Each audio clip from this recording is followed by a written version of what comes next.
எல்லோருக்கும் இனிய வணக்கம். நண்பர்களே, நமது சமூகத்தில் ஒரு தொல்குடி சமூகமாக, ஒரு ஒடுக்கப்பட்ட சமூகமாக கருதப்படக்கூடிய குறவர் சமூகத்தை நாம் ஏன் இன்றும் குற்றச் சமூகமாக, ஒரு திருட்டு சமூகமாக யோசித்து கொண்டிருக்கிறோம், பார்க்கிறோம்? அதுதான் இன்றைய எனது பேசுபொருள். நண்பர்களே, நம்முடைய இந்திய வரலாற்றில் பிரிட்டிஷ் ஆட்சி காலகட்டத்தில் சில சமூகங்களை குற்ற சமூகங்களாக அடையாளப்படுத்தப்பட்டு ஒடுக்கினார்கள் என்பது வரலாறு. இந்த சட்டத்தை கிரிமினல் ட்ரைபல் ஆக்ட் என்று சொல்லுவார்கள், சிட்டி ஆக்ட். கிட்டத்தட்ட 1871 இந்திய அளவில் கிட்டத்தட்ட வட மாநிலங்களில் இந்த சட்டம் அமலாக்கம் செய்யப்பட்டது. பிறகு 1876 வங்க மாகாணத்திலும், 1911 சென்னை மாகாணத்திலும், 1920களுக்கு பிறகு தமிழகத்தினுடைய தென் பகுதியிலுமாக பரவலாக்கம் செய்யப்பட்டது. இந்த சட்டத்திற்கு இன்று நாம் பேசிக்கொண்டிருக்கிற குறவர் சமூகம் மற்றும் ஒரு குற்றச் சமூகமாக சொல்லவில்லை அன்றைய ஆங்கில அரசு. கிட்டத்தட்ட ஒரு 80க்கும் மேற்பட்ட சமூகத்தை குற்றச் சமூகங்களாக, குற்றவாளி சமூகமாக, திருட்டு சமூகமாக அடையாளப்படுத்தியது. யார் யார் அப்படி ஒரு பட்டியல் நம்ம கொடுத்து பார்க்கலாம். அம்பலக்காரர் என்கிற வலையர், மறவர், பிரான்மலை கள்ளர்கள், வேப்பூர் பறையர்கள், குறவர், ஆத்தூர் மேல்நாட்டு குறவர், ஆத்தூர் கீழ்நாட்டு குறவர், கேப்மாரி, இப்படி வெவ்வேறு குழுக்களுடைய தொகுப்புகளுக்கு தான் இந்த சட்டம் பொருந்தியது. கிட்டத்தட்ட இது மனித குலத்திற்கு எதிரான ஒரு சட்டம். ஒரு சமூகத்தை குற்ற பழங்குடியாக அடையாளப்படுத்துவது என்பது ஏற்றுக்கொள்ள முடியாது என்கிற மிகப்பெரிய ஒரு போராட்டம் இந்த நிலத்தில் முன்வைக்கப்பட்டது. அதன் அடிப்படையில் 1920களில் மதுரைக்கு பக்கத்தில் இருக்கிற ஒரு பெருங்காமநல்லூர் என்கிற கிராமத்தில் நடந்த மிகப்பெரிய அரசு பயங்கரவாதம் வரலாற்றில் பதிவாகியிருக்கிறது என்று தெரியும். இந்தியா சுதந்திரம் அடைந்ததுக்கு பிற்பாடு, கிட்டத்தட்ட 1947களுக்கு பிற்பாடு இந்த சட்டம் சட்ட புத்தகத்திலிருந்து தூக்கி எறியப்பட்டது. அந்த மாதிரி ஒரு சொல்லாடலை நீங்கள் பயன்படுத்தக்கூடாது என்று பேசுபொருளாகியது அன்றைய பாராளுமன்றத்தில். இப்போ நான் பேசுவது மிகப்பெரிய மழை பெய்து ஓய்ந்ததற்கு பிற்பாடு தூறல் இன்னும் விட்டுவிடவில்லை என்று சொல்வார்களே, அதை போல நீங்கள் அந்த குற்ற பழங்குடி சட்டமாக கருதப்பட்ட அந்த சட்டம் தூக்கி எறியப்பட்டதற்கு பிற்பாடும் அந்த தொகுப்பு பட்டியலுக்குள் இருந்த மற்ற சமூகத்தை எல்லாம் குற்ற சமூகங்களாக சொல்லாத போதும் நீங்கள் ஏன் இதுவரைக்கும் ஒரே ஒரு பழங்குடிய சமூகமாக இருக்கக்கூடிய, அந்த உதிரி சமூகமாக இருக்கக்கூடிய குறவர் பழங்குடிகளை மட்டும் நீங்கள் ஏன் திருட்டு சமூகமாக சொல்லிக் கொண்டிருக்கிறீர்கள் என்றுதான் நான் முக்கிய கேள்வி. எப்படி சொல்லுகிறாய் என்று நீங்கள் கேட்பது எனக்கு இருக்கிறது. நண்பர்களே, கடந்த 50 ஆண்டுகளாக கண்காணிக்கப்படக்கூடிய ஒரு சமூகமாக, துரத்தப்படும் சமூகமாக இந்த குறவர் சமூகம் மட்டுமே இருக்கிறது.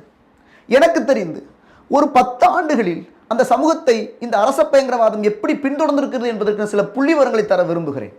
உதாரணத்துக்கு, ஒரு ஒசூரில் ஒருத்தர் திருடார். அவருக்கு பேர் கோபின்னு பேருன்னு வச்சுங்களேன். ஒசூர், அவருக்கு பேரு கோபி. ஆனால் நம்முடைய காவல்துறை ஆய்வாளர்கள் அல்லது காவல்துறை எப்படி பதிவு பண்ணுதுன்னா குரக்கோபி என்று பதிவுது. ஒசூர் குரக்கோபி. காஞ்சிபுரம் கிருஷ்ணன், அவர் பேர் குரகிருஷ்ணன் என்று பயன்படுத்து. நல்ல தெளிவாக புரிந்து கொள்ளுங்கள். கோபி அல்ல குரக்கோபி, கிருஷ்ணன் அல்ல, அது குரகிருஷ்ணன். அதற்கு பிற்பாடு அப்படியே சொல்ல முடியும். தஞ்சாவூர் முருகன், திருச்சி ரவி என்று சொல்லி வெவ்வேறு ஆண்களை, பெண்களை பாரபட்சம் இல்லாமல் திருட்டு வழக்கில் கைது செய்வதும், சிறைப்படுத்துவதும், கெட்டைக்கால் நரம்புகளை வெட்டுவதும், பெண்களை பால் வன்முறைக்கு உட்படுத்துவதுமாக இது தொடர் நடவடிக்கையாக தொடர்ச்சியாக இருந்து கொண்டே இருக்கிறது. சமீபத்தில் ஒரு 3 மாதத்துக்கு முன்னாலாக நீங்கள் கிருஷ்ணகிரியிலிருந்து ஒரு குடும்பம் ஆந்திராவுக்கு போகிறது, இந்த சித்தூர் பகுதிக்கு போகிறது. அங்கே ஒரு திருட்டு நடக்கிறது. இங்கே இருக்கக்கூடிய குறவர் மக்கள் அங்கே போகிறாங்க. எதுக்கு விற்க போகிறாங்கன்னா இந்த இஞ்சி பூண்டு கறிவேப்பிலை விற்பதற்காக, வியாபாரத்துக்காக போகிறார்கள். அங்கு திருட்டு போகிறது. சித்தூர் காவல் நிலையம் 8 வயது குழந்தைகள் உட்பட ஒரு குடும்பத்தையே சிறைப்படுத்தி 2 பெண்களை வன்புணர்வுக்கு உட்படுத்துகிறார்கள். போன வாரத்தில் கள்ளக்குறிச்சி மாவட்டத்தில் அஞ்சலை என்கிற 28 வயது பெண்ணை அத்துமீறி அதிகாலையில் கைது செய்து சிறைப்படுத்தி சொல்லண்ணா துயரங்களை ஏற்படுத்தியிருக்கிறது இந்த காவல்துறை. இப்போ நான் சொல்ல வர விஷயங்கள் மிக முக்கியமான ஒரு விஷயம் என்னன்னு கேட்டோம்னா, இந்த பட்டியல்படுத்தப்பட்ட குற்றச்சமூகங்களாக இருக்கக்கூடிய அத்தனை சமூகத்தினையும் நீங்கள் ஏன் குற்றச்சமூகமாக பார்க்காமல் இந்த ஒரு சமூகத்தை மட்டும் பார்க்கிறீர்கள்? அதுக்கு மிக முக்கியமான காரணம் நான் ஒன்று சொல்ல முடியும். ஏனெனில் இந்த சமூகம் மட்டும் ஒரு உதிரி சமூகமாக இருக்கிறது. அரசியலில், கலை இலக்கியத்தில், பண்பாட்டில் அல்லது மற்ற அரசு வேலைவாய்ப்பு சார்ந்த தளங்களில் எல்லாம் இது இன்னும் உயர்ந்து வரவே இல்லை, அல்லது இன்னும் படிக்கவே தொடங்கவில்லை, அது உதிரியாக இருக்கிறது. அந்த சமூகங்கள் எல்லாம், மற்ற சமூகங்கள் எல்லாம் அரசியல் படுத்தப்பட்டு பொதுமை நோக்கி அது நகர்ந்திருக்கிறது. இன்று இந்த சமூகம் மட்டும் உதிரியாக இருக்கிறது.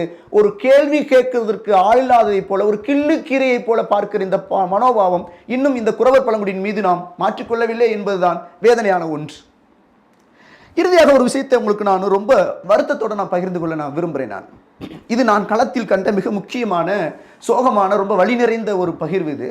இதே பஃபுன் நம்முடைய சேனலில் குறவர் சமூகத்தினுடைய இந்த திருட்டு சம்பந்தப்பட்ட துயரங்களை நான் பதிவு செய்து கொண்டிருக்கிற போது, தேனிக்கு பக்கத்தில் வள்ளி மாநகரம் என்கிற ஒரு ஊர் இருக்குது. வள்ளி நகரம் அல்லது வள்ளி மாநகரம், அது ஒரு அடர்த்தியாக குறவர்கள் வாழக்கூடிய ஒரு பகுதி.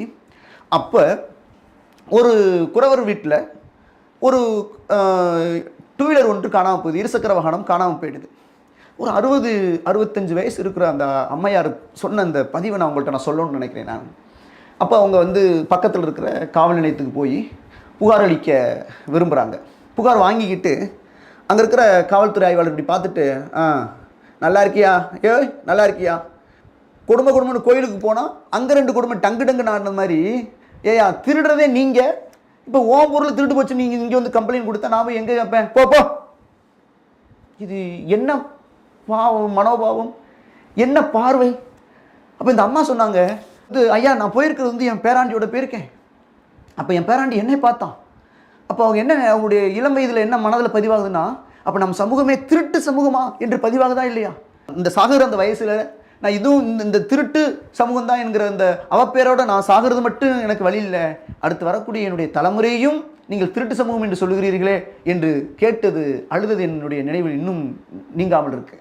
அப்போ இதே மாதிரி சமூகத்தினுடைய பொது புத்தியில் பார்த்தோம்னா, நீ என்ன அந்த குறமொழி முடிச்சுக்கிட்டு இருக்க, நல்லா இருக்குடா, அந்த குறப்பார்வை பார்க்குறத முதல்ல நிறுத்து, அந்த குறமொழியை பாரு, இந்த பார்வை இந்த குறப்புத்தி மாதிரி தான். இதெல்லாம் நம் சமூகத்தில் இன்னும் நீங்காமல் இருக்கிற சொல்லாடல்கள். நீங்கள் நல்லா தெளிவாக ஒன்று புரிந்து கொள்ளுங்கள், இந்த 21ஆம் நூற்றாண்டில் வெவ்வேறு சமூகங்கள் வெவ்வேறு இடத்தை நோக்கி நகர்ந்ததற்கு பிற்பாடும் கூட தமிழ் சமூகத்தில் ஒரே ஒரு சமூகம் மட்டும், இந்த குறவர் சமூகம் மட்டும். ஆனால் இந்த சமூகத்தை பற்றி நீங்கள் சொல்கிறது மட்டும் குறிஞ்சி நில மக்களவர்கள், ஆதிக்குடி, அது தொல்குடி என்று நாம் வாய்களையே பேசிக் கொண்டிருக்கிறோமே. ஒரு சமூகத்தை இந்த நூற்றாண்டிலும் குற்றச் சமூகம் என்று சொல்லிக் கொண்டிருப்பதில் நாம் வெட்கமடைய வேண்டாமா? அதனால் நாம் நம்முடைய மனமும் சரி, அரசியலும் சரி, எல்லா தளத்திலும் சரி, அந்த சமூகத்தின் மீது கொண்டிருக்கக்கூடிய பார்வையை மாற்ற வேண்டியதும், அரச பயங்கரவாதம் தொடர்ச்சியாக நடந்து கொண்டிருப்பதை கண்டிப்பதும் நம் முன்னால் நிற்கக்கூடிய மிக முக்கியமான கடமையை, நம்முடைய முன்னால் நிற்கக்கூடிய மிக முக்கியமான வேலை. ஒட்டுமொத்தமாக நம் மனங்களிலிருந்தும் பொது புத்தியிலிருந்தும் ஒரு சமூகத்தை திருட்டு சமூகமாக பார்க்கிற பார்வை நிச்சயமாக மாற வேண்டும். குறவர் விடுதலையை வென்றெடுக்கக்கூடிய வேலை திட்டங்களை நாம் செய்ய வேண்டும். அவர்களை அரசியல்படுத்த வேண்டும், அவர்களை படிக்க அழைக்க வேண்டும். வெவ்வேறு விதமான செயல்பாட்டு திட்டங்களுக்கு அவர்கள் கொண்டு வந்து மிக முக்கியமான இடத்தை நோக்கி நகர்த்துவதுதான் இந்த நூற்றாண்டில் அந்த சமூகத்துக்கு செய்ய வேண்டிய மிக முக்கியமான பணியாக இருக்க முடியும் என்று சொல்லி இந்த பதிவின் வழியாக நான் உரக்க பதிவு செய்கிறேன். நன்றி.